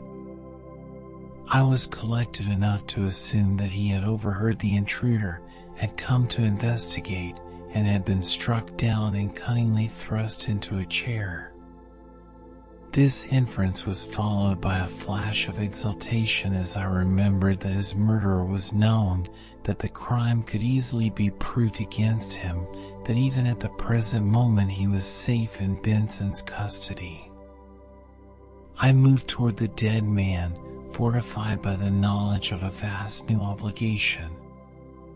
It was only after I had examined the face for a second time and seen how death had been caused by a cruelly heavy blow dealt by some blunt instrument that the enormity of my own intrusion into the house of horror came home to me. I felt a sudden need for light, for sobering and rationalizing light. Even the ticking from the brazen-faced clock had become something phantasmal and unnerving. I groped feverishly and blindly about in search of an electric switch button. Then, of a sudden, I stopped again, my movement arrested by a sound. I knew, as I stood and listened, that it was only the purr of an automobile, faint and muffled from the street outside. But it suddenly brought home to me the awkwardness of my position. To be found in that house, or even to be seen leaving it, was no longer a desirable thing. My foolhardy caprice, before an actuality so overawing, dwindled into something worse than absurdity. And thought came back at a bound to the porcelain in my pocket. I recalled the old-time rivalry between the dead man and myself for the flame.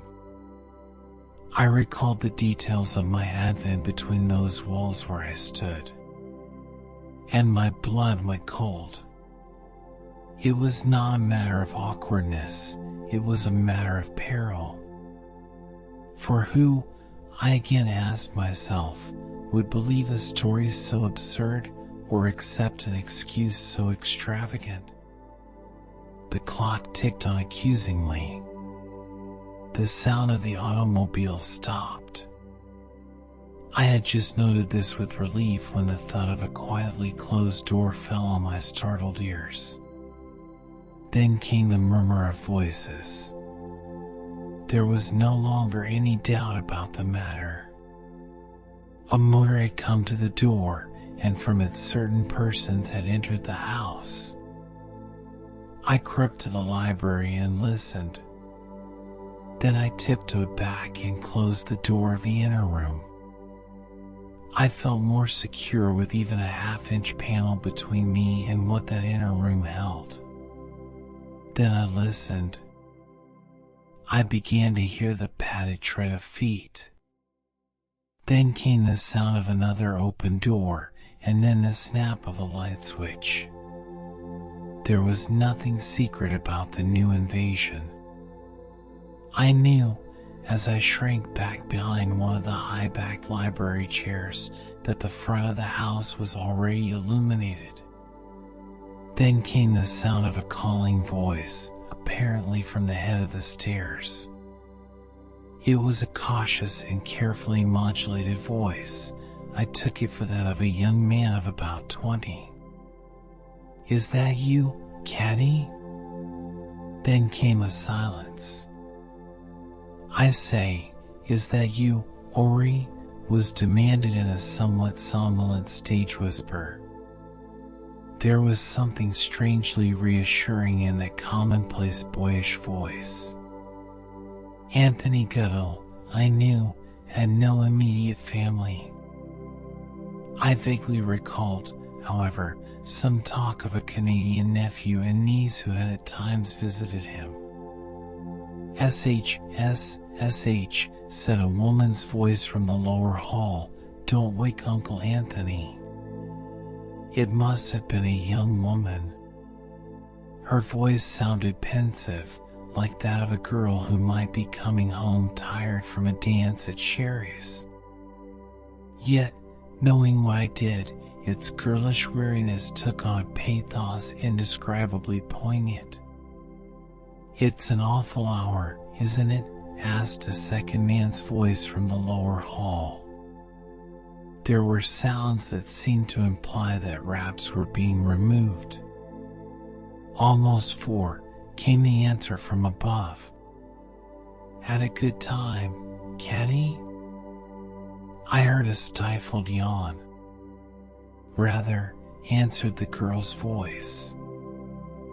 "I say, Ori, bring up those Egyptian gaspers for a puff or two, will you?" requested the youth from above, still in a stage whisper. "And, Caddy, be sure the latch is on." "On what?" demanded Ori. "The door, you idiot," was the sleepily good-natured retort. Then I suddenly ducked low behind my chair back, for the young man called Ori had flung open the library door. He came into the room gropingly, without switching on the electrics. I could see his trim young shoulders and the white blur of his shirt front. Behind him, framed in the doorway, stood a young girl of about 20, a blonde and pale blue, with bare arms and bare shoulders. Her skin looked very soft and baby-like in the strong sidelight. I could not repress something that was almost a shudder at the thought of this careless gaiety and youth so close to the grim tragedy behind me, so unconscious of the awakening that might come to them at almost any moment. "Do hurry," said the tired girl, as the young man fumbled about the table end.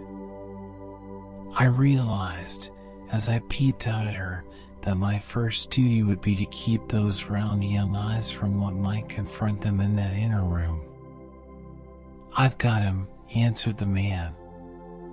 He stood a moment without moving. Then he turned and walked out of the room, quietly closing the door behind him. I emitted a gasp of relief and stood up once more. Nothing alive or dead, I determined, would now keep me in that house.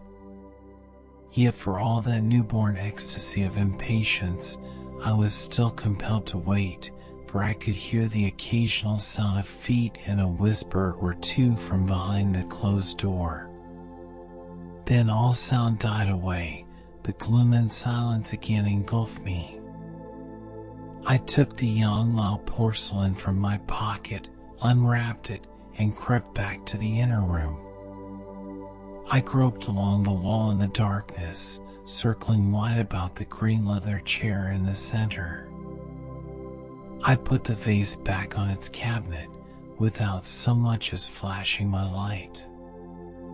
Then I circled back along the wall, felt for the library door, and groped cautiously across the perilous breadth of the furniture-crowded chamber.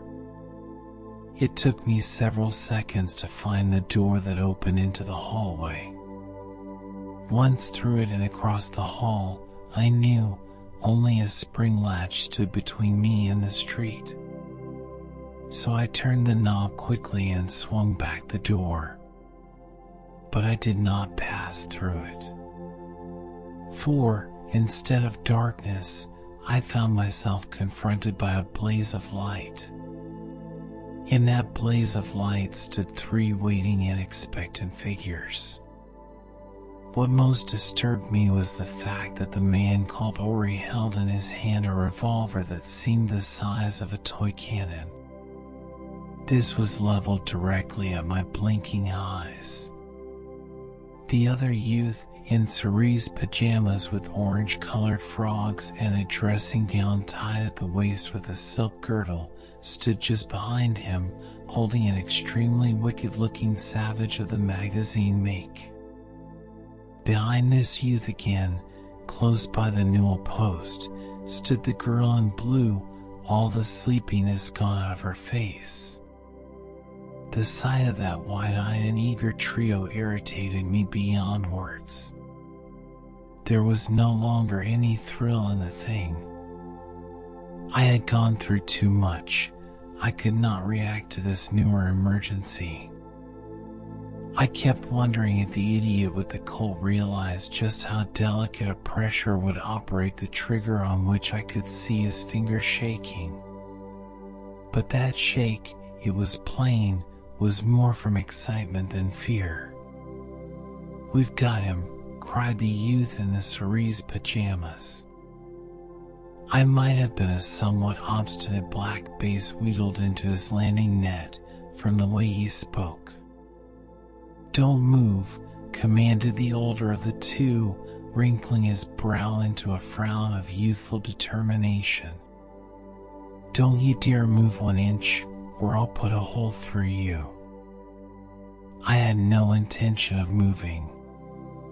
"Watch his hands," prompted the younger man. "He ought to put him up."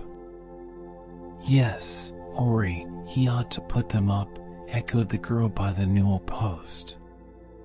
She reminded me, with her delicate whites and pinks and blues, of the cabinet of porcelain at which I had so recently stared. "Back up through the door," cried Ori. "Come on, back up."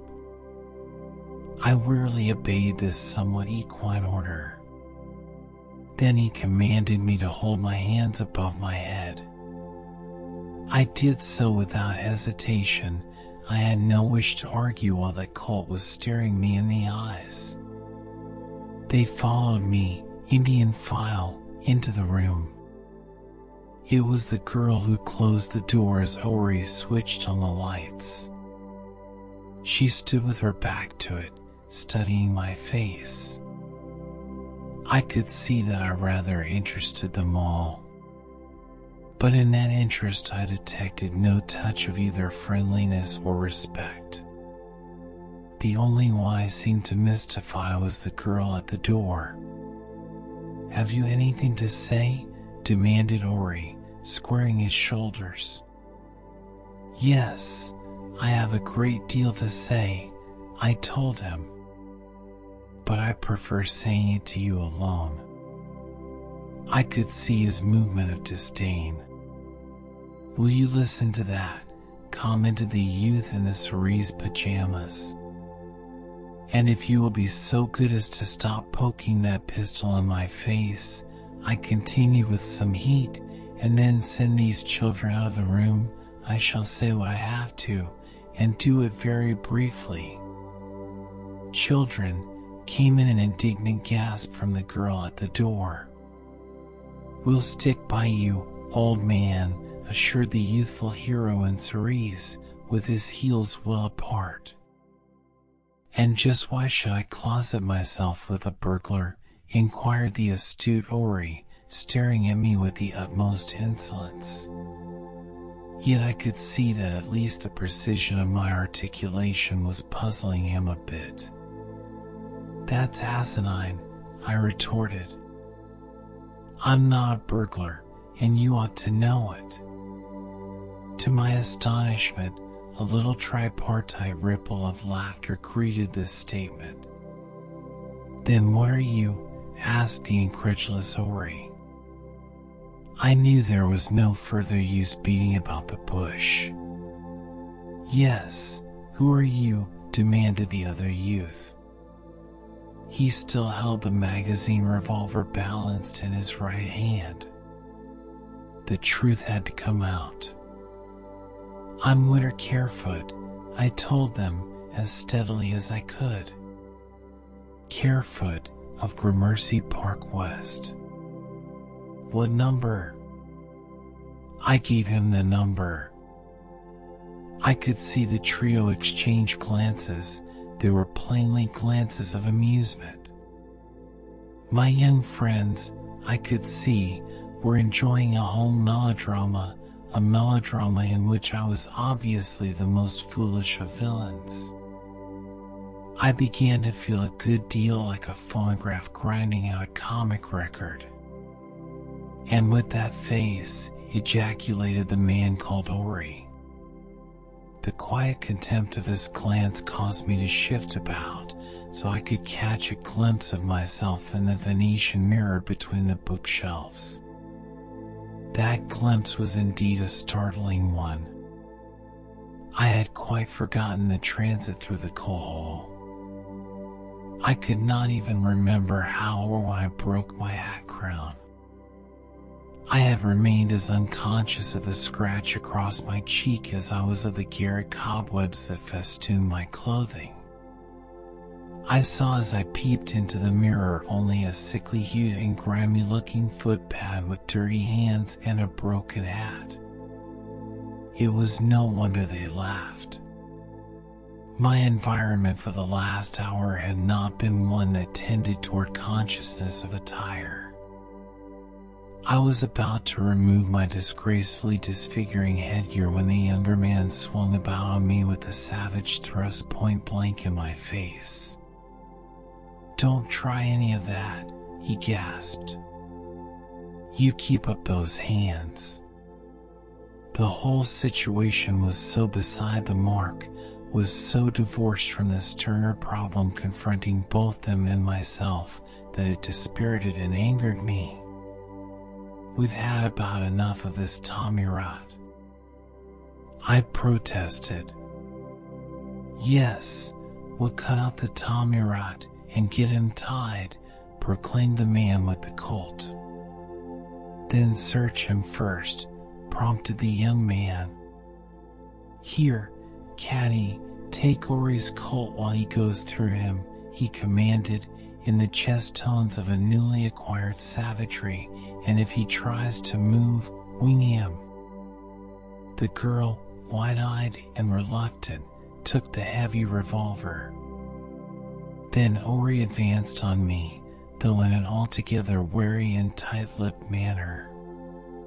To continue my protests, I saw, would be only to waste my breath. There was nothing to do but submit to the farce. I said nothing as he produced the telltale flashlight. I also remained silent as he triumphantly unearthed the jimmy and the damnatory skeleton keys.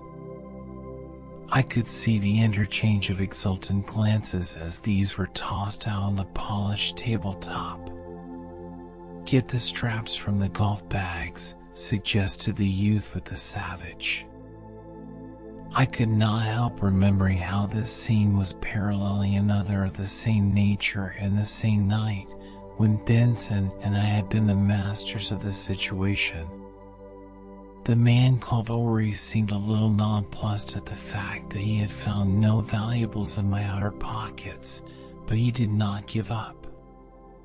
He grimly ignored my protests as he explored still deeper and dug out my monogrammed wallet and then a gold cigarette case on which my name was duly inscribed.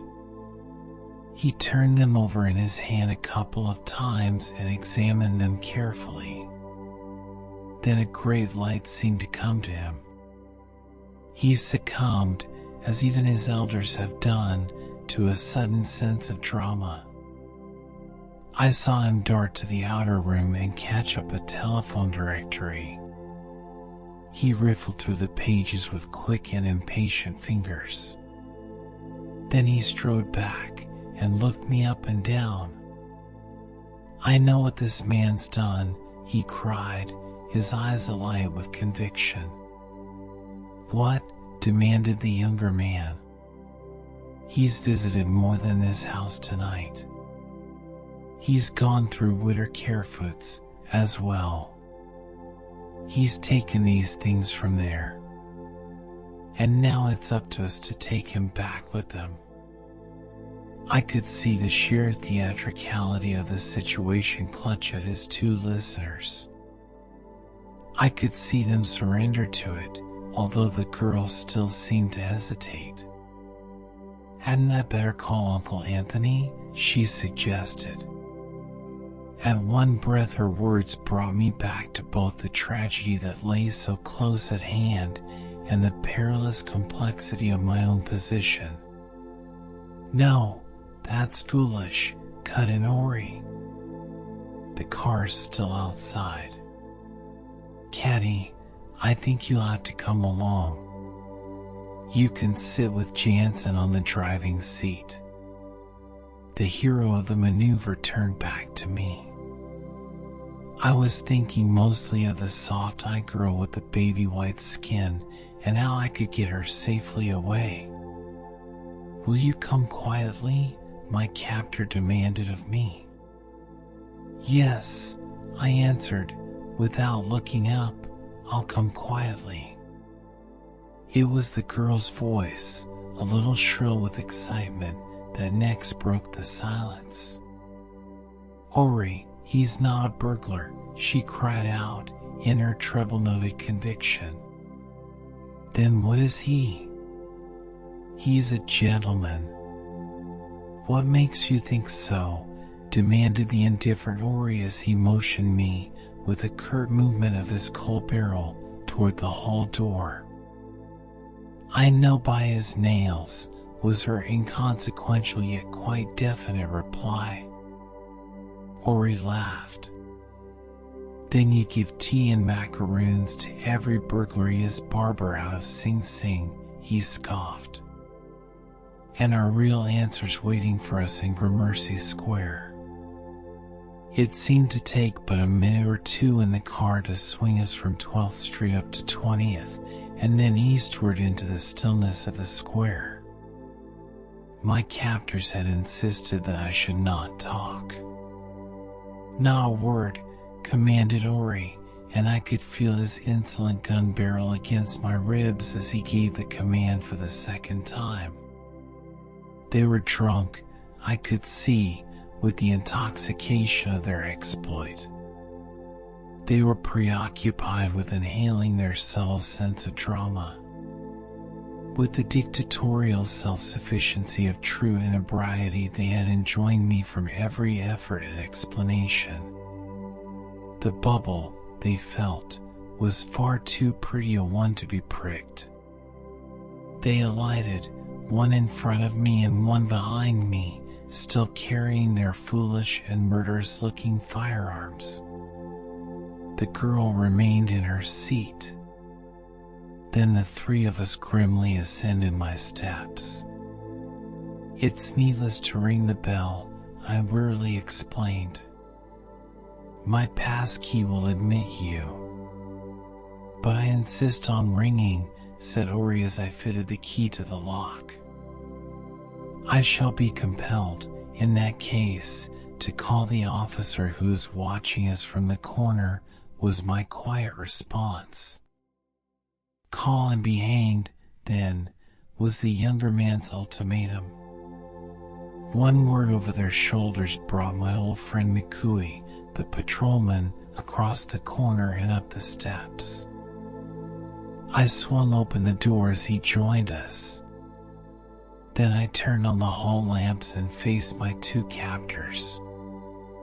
"Officer, I want you to look at me very carefully and then assure these gentlemen I am Witter Carefoot, the owner and occupant of this house." "Sure, he's Carefoot," said the unperturbed McCooey. "But what's the trouble this time?" "Something more serious than these gentlemen dream of. But if the three of us will go quietly upstairs, you'll find my man Benson there. You'll also find another man tied up with half a dozen." McCooey, from the doorway, cut me short. "I'm sorry, sir, but I can't be staying to see your joke out." "But you've got to." "Fact is, sir," he explained in a lowered voice, "Cregan AV headquarters has a Sing Sing lifer bottled up in this block, and I'm holding one end AV the P-Lice lines, a jailbreaker, sir, and a tricky one called Pip Foreman, the rat." "The rat?" I echoed. "The same, sir. But I must be off." "Don't go," I said, closing the door. "Your man's upstairs, waiting for you." "Waiting for me?" he demanded. "What man?" "The man they call the rat," I tried to explain to him. "And I'll be greatly obliged to you, McCooey, if you'll make as short work of this situation as you can, for the truth of the matter is, I feel rather tired, and fancy there's 5 or 6 hours of good honest sleep awaiting me."